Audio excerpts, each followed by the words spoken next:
प्रकृति की सिंचाई का पिछला वीडियो 12 दिसंबर को बनाया गया था। आज 10 जनवरी है और इस पेड़ की हालत अभी भी वैसी ही है। उस वीडियो में हमने बारिश के पानी का महत्व बताने की कोशिश की थी। सोलापुर में प्रशांत नाम का मेरा एक दोस्त है। वीडियो देखने के बाद उसने सीताफल के साथ अपने कुछ अनुभव मेरे साथ शेयर किए। अब आइए इसे देखें। ये मेरे घर के पास का एक पेड़ है। जब मैंने खेत में एक बगीचा लगाया था, जिसमें से एक यहां भी लगाया गया था।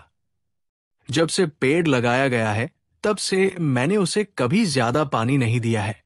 इस पेड़ की पत्तियां साल भर हरी रहती है और हम देख सकते हैं कि जनवरी का महीना होने के बावजूद भी इस पेड़ पर अभी भी फल लगे हैं।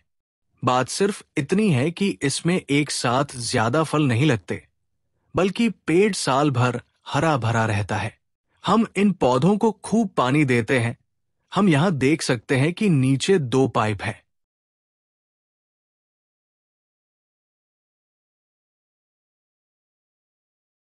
यहां हम देख सकते हैं कि इन पौधों में केवल एक ही पाइप है।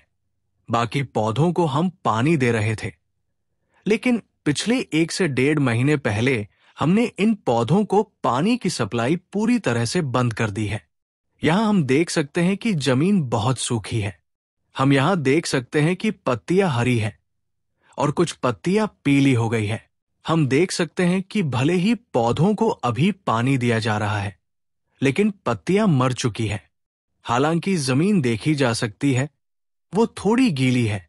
हालांकि पेड़ों की पत्तियां मर चुकी है।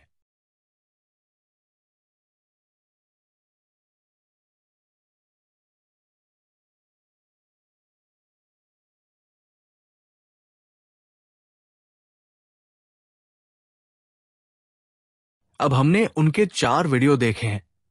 सबसे अच्छे परिणाम वाला पहला वीडियो उनके घर के पास सीताफल का पेड़ है, जिसे बारिश के अलावा कोई पानी नहीं मिला। पेड़ की स्थिति सर्वोत्तम है, मतलब पेड़ की पत्तियां साल भर हरी रहती हैं और उस पर अच्छे फल आते हैं। अब हम उम्मीद करते हैं कि सीताफल की पत्तियां गर्मियों में झड़ जाएंगी, लेकिन जो पेड़ केवल बारिश के पानी पर होते हैं, वे पूरे साल काफी हरे रहते हैं। इस प्रकार हम देख सकते हैं कि यदि पौधे को केवल वर्षा जल मिले तो वो अपना सर्वश्रेष्ठ प्रदर्शन कर सकता है। फिर दूसरा परिणाम, जहां 2 पानी के पाइप है, वह भी इससे नीचे है। उन्होंने अपने खेत में दिखाए गए 3 प्रकारों में से सबसे अधिक पानी वाला पेड़ अभी भी अच्छा प्रदर्शन कर रहा है। तो ऐसा क्यों है कि भले ही हम इसे पानी देने के बाद जमीन अधिक खारी हो जाती है, कोई भी पानी जो पौधे को अधिक खारा बनाता है, उसकी पानी की जरूरत बढ़ जाती है। क्योंकि वहां 2 पाइप थे, पेड़ के लिए आवश्यक अतिरिक्त पानी की पूर्ति की जाती थी। अब अंतिम प्रकार है, जहां दोनों स्थानों पर एक ही पाइप है और पानी लगभग एक जैसा है, लेकिन वहां भी जिन पौधों को 1 महीने पहले पानी दिया गया था, यानी जिन्हें कम पानी मिला था, उनकी पत्तियों की स्थिति बेहतर है। और अंतिम प्रकार वह है जिसमें एक पाइप है, लेकिन बहुत लंबे समय तक पानी डाला जाता है और पत्तियां काफी मर चुकी है। इससे निष्कर्ष ये निकलता है कि यदि पेड़ को पानी मिले तो वो अधिक मात्रा में मिले तो ही लाभदायक है, लेकिन अगर मध्यम मात्रा में पानी दिया जाए तो पौधे की पत्तियां मिट्टी में मौजूद लवणों से मिलने वाले पानी और अतिरिक्त पानी की आपूर्ति की कमी के कारण जल्दी मर जाती है। वही जिस पेड़ का पानी 1 महीने पहले बंद कर दिया गया है, उसकी पत्तियों की गुणवत्ता अच्छी है। ये सब देखते हुए मैंने देखा है कि अमेरिकी वैज्ञानिक जेम्स व्हाइट और क्रिस्टीन निकोल्स, जिन्होंने मिट्टी के सूक्ष्म जीव विज्ञान यानी सॉइल माइक्रोबायोलॉजी में काम किया था, ने कहा है कि मनुष्यों को अपने शरीर के विकास के लिए जिस पोषण की आवश्यकता होती है, वो भोजन के रूप में लिया जाता है, न कि सीधे पोषक तत्वों के रूप में, जैसा कि हम वनस्पति को देते हैं।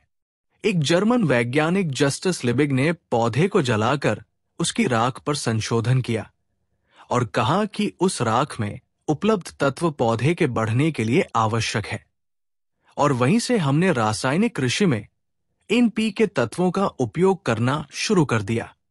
जैसा कि हमने पहले कहा, अगर हम मानव शरीर की राख लें और उस पर संशोधन करें तो उसमें भी ये पोषक तत्व मिलेंगे।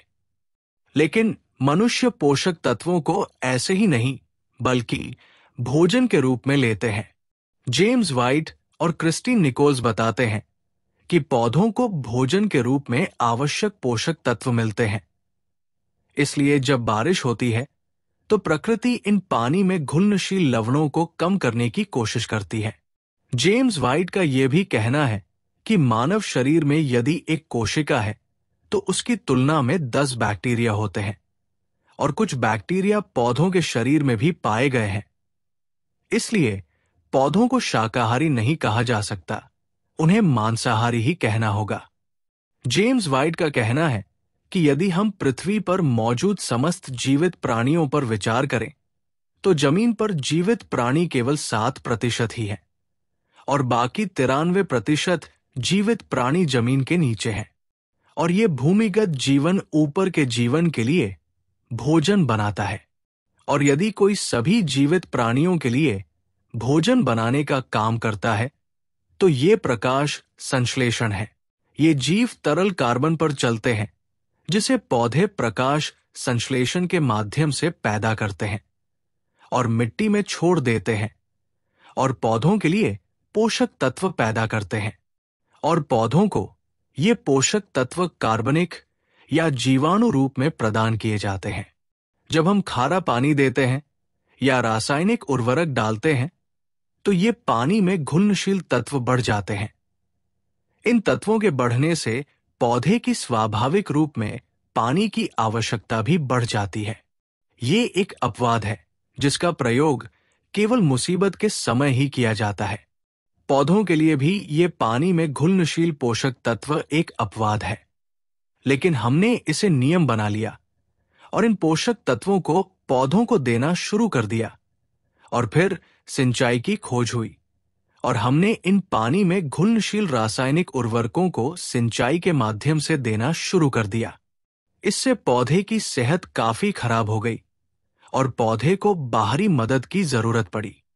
पौधे की पानी की जरूरत भी बढ़ गई और अब हम उस स्थिति में आ गए हैं जहां पौधा बिना पानी दिए, बिना खाद दिए, बिना कीटनाशक, फफूंदनाशक लगाए नहीं बढ़ता है।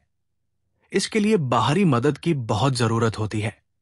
जैसा कि फुकुओका कहते हैं कि जैसे हम खेती करते हैं, बिना जुताई के, बिना निराई के, बिना छिड़काव के, रसायन के बिना वर्षा जल से ही खेती होगी और सर्वोत्तम परिणाम प्राप्त होंगे।